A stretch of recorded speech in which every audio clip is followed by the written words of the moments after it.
Donc voilà, là on est vraiment dans un endroit qui est cet espace codifié de la guerre classique. On est dans le fossé du corps de place. Devant nous, on a la demi-lune. Tu vois, la demi-lune est soulignée par un cordon qui est ce boudin de pierre qui vient envelopper le raccord entre la partie talutée de l'escarpe et la partie verticale du parapet.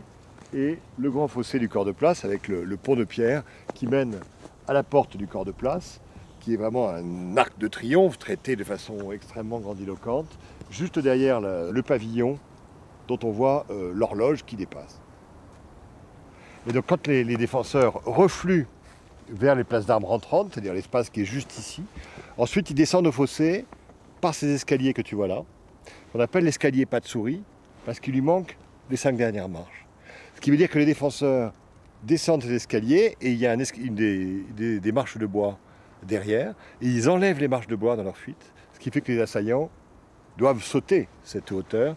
Le principe dans la défense étant qu'il faut que l'obstacle soit battu par le feu. C'est-à-dire c'est au moment où ils ne sont plus en position de surveiller, mais qu'ils doivent sauter avec le fusil à la main, qu'on peut les atteindre.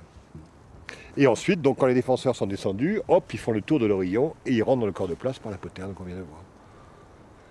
Donc on est vraiment dans un espace extrêmement impressionnant parce que toutes les règles de la guerre sont codifiées dans une géométrie parfaite, dans des formes absolument répétitives. Et pour un assaillant et un défenseur qui connaissent ces règles, qui sont des règles immuables, d'un siège qui est comme une espèce de grand ballet de théâtre classique qui se déroule dans cet espace clos qu'est le fossé.